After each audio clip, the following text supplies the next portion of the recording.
Alright, drafters, it's a time of year again when people are doing their top 10 lists of the year, top 50 lists of the year, or whatever. And as the last few years went, I'm going to do a top 10 draft sets of the year. So this is things that came out either in paper or came out as a decent draft set on Arena. I don't really do the cubes and stuff because they're a frequent occurrence, but these are sets which have came out for the first time this year, and we're going to draft them. So without any further ado, let's get into it. So yeah, believe it or not, we've had 10 draft sets this year. Actually, in some ways, we've potentially had more. And you'll see what I mean when I reveal number 10 here. Or should I say, I'll reveal the honourable mention or honourable mentions. Because it is a bit of a cheat, so I can get a 10, but it's also not. So my number 10 slot is the Alchemy sets of the standard sets that we've had. So I think we've had this for S&C, we had it for Dominar United, we've now had it for Brothers War. And the S&C one was a little bit rebalanced as well, but I'm kind of lumping them all in together. I want to get this clear. I don't hate it. I don't really hate Alchemy now that they're starting to support stores and do things for stores. I think that was part of my issue with Alchemy. I think they pushed it a little bit too much on Arena, but that's a whole different conversation in general. But I don't hate the idea of Alchemy. However, these sets don't really do anything for me at all. I'm probably never going to play them. Sometimes the only reason I play the standard set is to build the collection on Arena, and I don't want to play Alchemy. So I'm not going to play these sets unless there's something which says they're really, really good. But usually I've just added a few cards which are more powerful than anything else in the set. It's fine. It's a great way to build your collection, but it's not really for me, and that's why it's coming at number 10. But I don't hate them too much at the same time. Just I'm not going to play them. So yeah, that's it.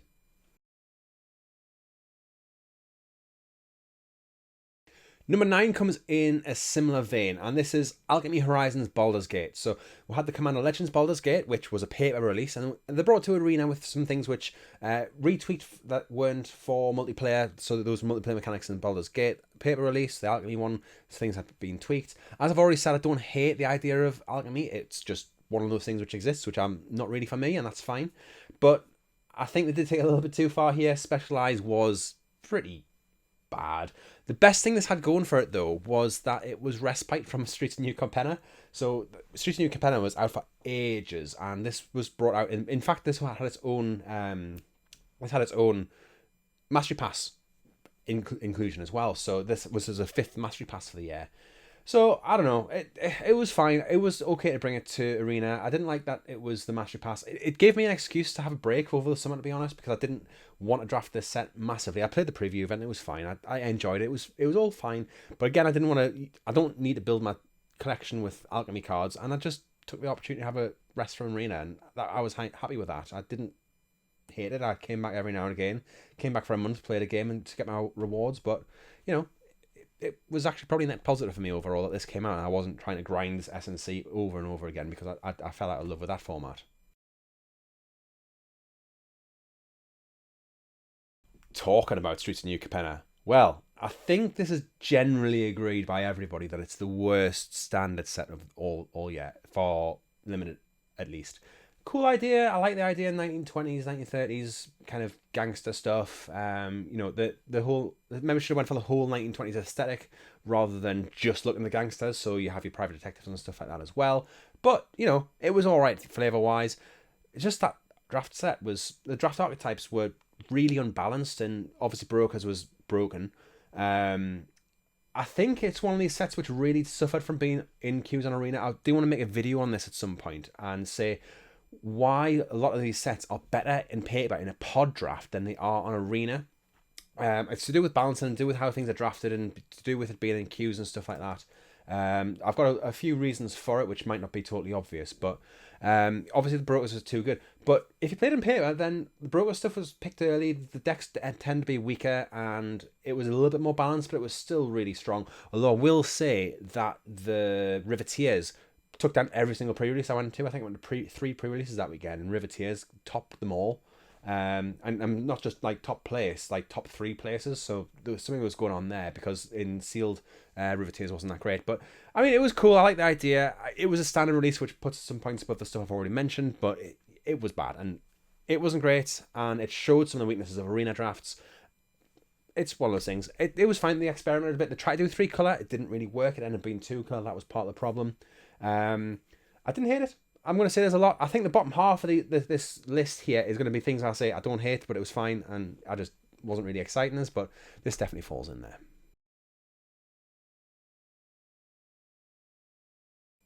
Number 7 is the paper release of Commander Legends Dungeons and Dragons Adventures in the Forgotten Realms Battle for Baldur's Gate.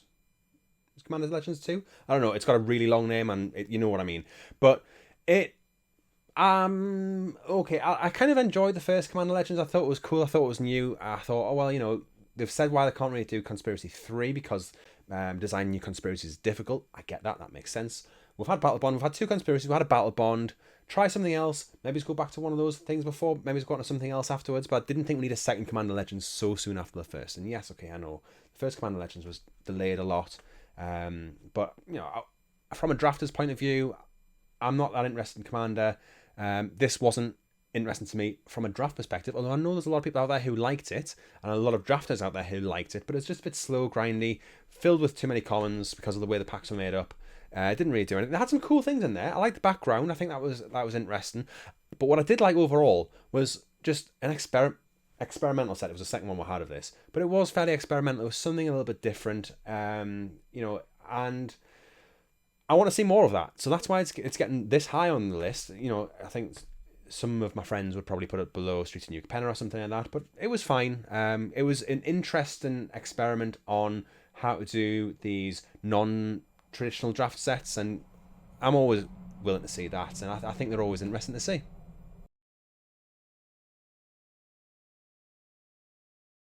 Number 6 follows the same vein, and it's Unfinity. Because that's going to be what I'm going to say to start with. But unsets, I absolutely adore. I absolutely love unsets. I think they're amazing. I love the jokes in them. I love the references in them. I love the designs in them. What I don't like as much as playing them, especially the last 2. So my problem with them is that they've almost been designed too well to play, and I find it difficult myself. Maybe I'm showing myself off to be a bit of a spiky. I'm not. I'm rubbish at Magic, actually, when it comes down to it. And I know I am, and that's fine. I just like making content. But I don't enjoy the gameplay of Infinity because they're designed too well to play, and you play with people who are just like drafting these silly decks, and you kind of draft this spiky deck, or you draft a silly deck and somebody puts like some ridiculous card into play and just blows you out the water. And like I say, I love the unsets. I love they exist. I want to see more of them every few years, not definitely every year, but like every 4 or 5 years, I think is probably about the right spacing for them. They're interesting. You get to see some cool stuff. They do try and put these cool mechanics in that they can't put in elsewhere. And for that, it goes above other things. It goes above Commander Legends because we didn't just have one essentially last year. I think the last one was about 18 months before the previous one.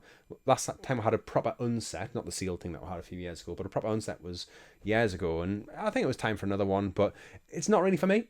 And that's fine. I'm pleased other people enjoy it. I'm pleased we've got the shock lands because they are beautiful, and the basic lands as well. I do need to pick up some of those basics just to go in my draft box. But I'm happy. I want to see more experimentation next year, and hopefully after having a few experimentation sets this year, we'll see something again.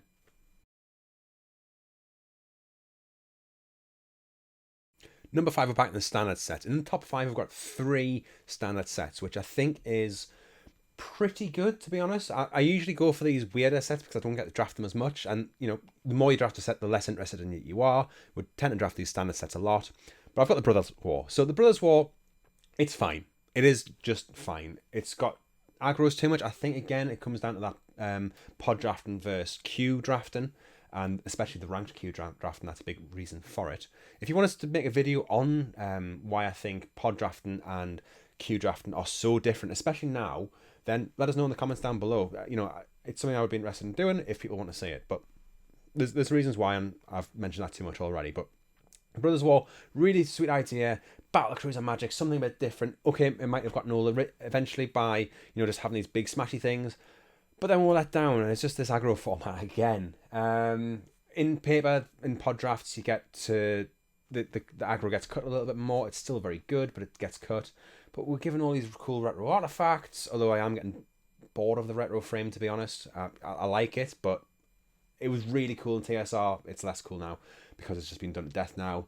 But you get these retro frame artifacts, which are sweet cards, and some of them are bad, some of them are great, but very few of them are actually good in this set because you just get aggroed out by red, white, and stuff like that before you get to do anything. But I liked what they did. They tried something. They did an artifact set which wasn't broken for a change. I haven't seen it really impacting too many formats. So they've got something right there. I can't complain about it whatsoever. It's not a bad set either. 5 years ago, this would have been a banger set. We're drafting too much in Arena. These sets are getting old. It's fine. It's fine. It is. It would have been sweet to say after the original Dominaria, I think, because the original Dominaria was quite slow. This is a bit faster, but still looking at those original archetypes and really nice historical callbacks. I've got no complaints. I actually have no complaints. Some things I would tweak, but I wouldn't say it's bad at all. Just we've had some really, really good draft sets this year, and you're going to see what they are in a moment.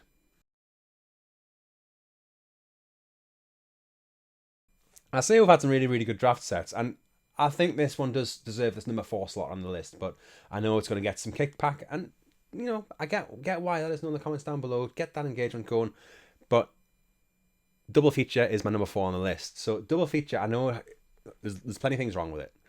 The price is a big one, definitely. The fact that it wasn't curated, kind of as well, although I don't think that really affected things too badly in the end. The way it was marketed was awful. We were told, led to believe it was something that it wasn't in the end. And the art, well, the art was all right in the end, but it could have been more. I would have liked to see like classic horror movie poster things on like a few cards scattered through. Maybe you would have one per pack or something like that. I think that's how I originally imagined it when they described it, when they said they're going for this classic horror movie vibe. But they didn't, and we ended up with what we got. But the gameplay was great. I loved it. I loved the gameplay of it. A lot of people said that, oh, well, you're diluting things because you got 2 sets mashed into one, and Evolve on Wilds was in both of them, and there was a couple other cards that were in both of them. But to be honest, you didn't notice that. What you ended up having was this draft set with twice the amount of rares. You had 2 rares, 4 uncommons, and then some commons, and you got a foil slot in every one as well. So that foil slot could easily be an uncommon or a rare. And both those sets, the uncommons were really strong as well. So you had a really, really powerful version of your draft deck, and it was fun. It was different.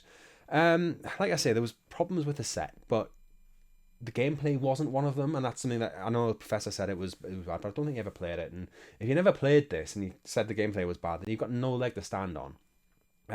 I've said some things about some sets here, about like the draft set, the alchemy sets, which I didn't play, and that's just because I didn't want to play them. It wasn't because I thought the gameplay was bad, just that it wasn't for me. And if this wasn't for you, that's fine. If you had a problem with the price, that's fine. If you had a problem with the art, yeah, okay.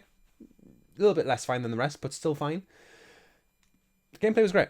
And, seeing something like this again, seeing something, I think was the thing which saved it was the high power level, and that was interesting, that was different, that was something different. And they experimented. I've said it, this is the third time saying it now, the price was maybe a little bit high, but that was the only real problem with it. So, before we go on to the top 3, I do want to give a massive thanks to everybody who supported the channel this year. Started out about this time last year, I had like 220 subscribers. I'm now over 1,000. This is going into the 3rd year, so I think I've been going 2.5 years. More than quadrupling my subscribers this year has been absolutely phenomenal. Most of it happened when I did my Neon Dynasty. I think I went from 220 or something. In fact, I think I had about 200 this time last year. I had 220 in February. I got to nearly 500 by March. I've grown it since then. It's been great. I've loved the people who I always see in the comments. I see certain people in the comments all the time. So here's 3 codes on the screen. I don't know what they're for because I haven't actually typed them in yet. I haven't picked them out. I've got a pile, but thank you for everybody who has supported the channel by subscribing, by liking the videos, by doing the comments down below. Yes, okay, that's a little bit of a plug, but I am still genuinely thankful. I wouldn't have kept this channel going if I didn't see those numbers go up, and those numbers get you that little endorphin rush, and they do good things, and it makes you smile. It makes me smile, and I've just got to thank you for that. So thanks again, and let's get in the top 3.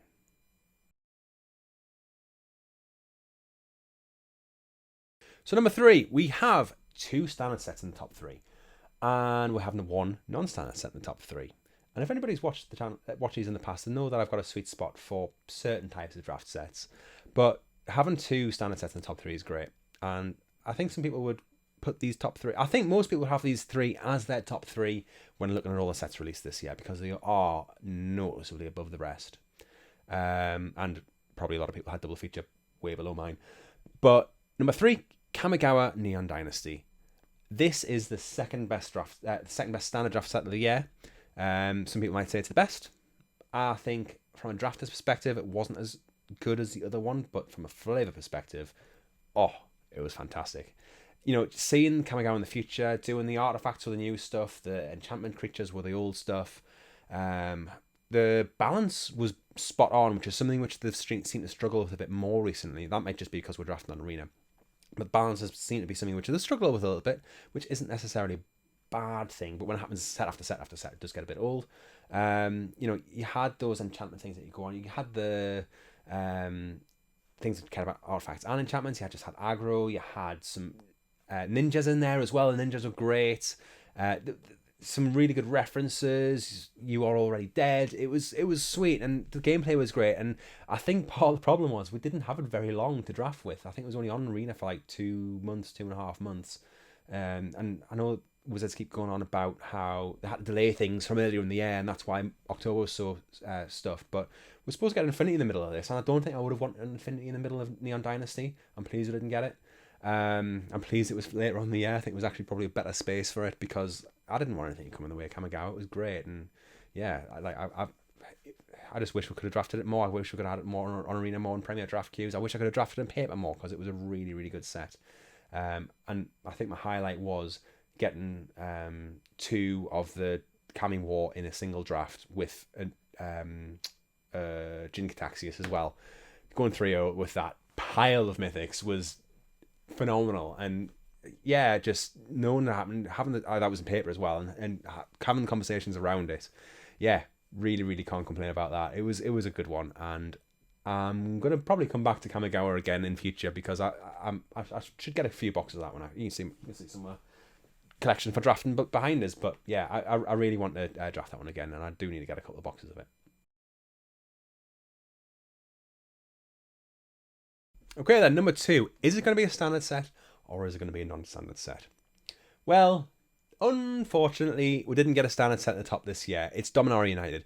Dominar United was a great set. We had the domain thing, which was something which was a bit experimental, and it worked really well. We had aggro, which worked. We had different colour pairs. It wasn't really colour pair set. It was more like a certain archetype set, and that was cool. It was really nice. It was really refreshing. It was a fun set. I didn't get to go to pre-release because I got married. Ring, ring. But it, you know, it took a little while to get into it because I didn't do the pre-release thing, and I was quite busy at the start of September.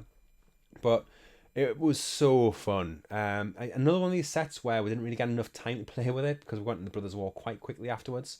But yeah, it was sweet. It was, like I say, some people might put Kamigawa above this. I think I disagree from a drafter's perspective, but I can see why they would do it. I think some years this could easily have been first. If this was released in other years, this could definitely be in top of the table. We have been spoiled recently, but I think this is one of the best draft sets I've ever done. Not the best. I don't know what I would put above it, especially in standard sets. I know some non-standard sets I would put above it. I don't know what I put above in standard sets, but I don't think it is the top. But it's really, really good. It just is a lot of really good things, and yeah, enough people have said how good it is already, and I can't really do any more justice than what they've already said. But yeah, I think we'll all agree it was great.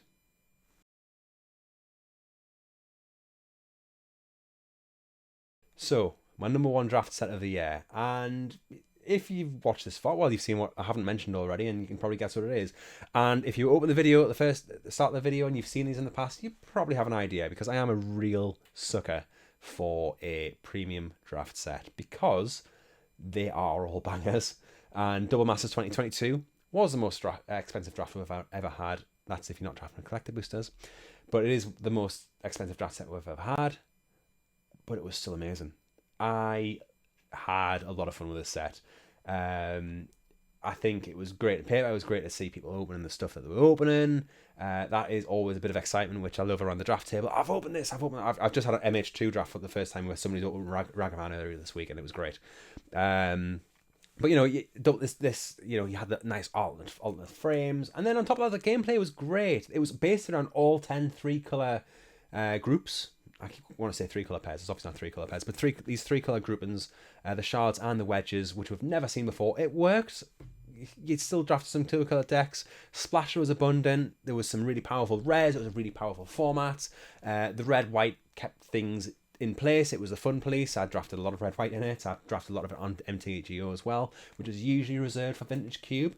If you haven't done it already, you get a free Vintage Cube on MTGO at the minute. So yeah, I would look at that. But yeah, it was a really, really good set. It was really fun, and if you didn't get to draft it, I understand why. I'm not saying you should go out and draft it because it is an expensive draft to do, but it's fun. Pick up a box now while you can, while they're still relatively cheap, because they won't stay cheap very long because of the reprints and just the absolute quality of the draft format. It was great, and yeah, I will hopefully get to do this again. I think I've got 1 or 2 boxes behind us, ready to draft with my friends when I get a chance. But yeah, it was phenomenal.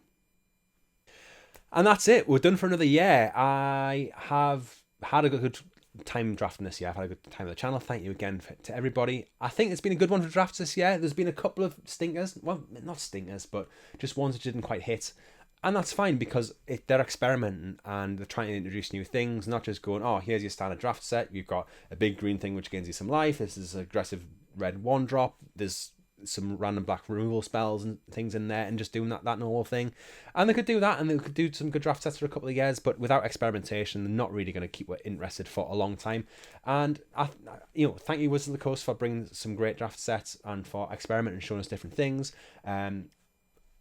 Aspirations for future, I would love to have Gavin Furley on the channel and just talk to him about drafts, put it out there, give him a tag on Twitter, just because I can't DM him. But I would love to have him on here, and if you're watching, I'd love to have you on here. Drop us a message. But that's something I would like to do. Other than that, I have Dominar Remastered. But I'm working on a primer for that. That's one draft set which we're looking forward to for next year. We know we're getting our Shadows of Innistrad remastered as well. We know we're getting the Lord of the Rings set, so we've got some really nice supplementary sets coming next year. We've got Phyrexia All We Won, we've got March of the Machines, we've got whatever that Aftermath thing's coming from March of the Machines, which might influence draft. We're not sure what's going on with those packs yet, but I think it's going to look like a really nice year next year. So I should probably sign off now. So yeah, thanks for all the support this year. It is really, really appreciated, and I hope you all have a good holiday season, Christmas and New Year. Catch you again soon. See you.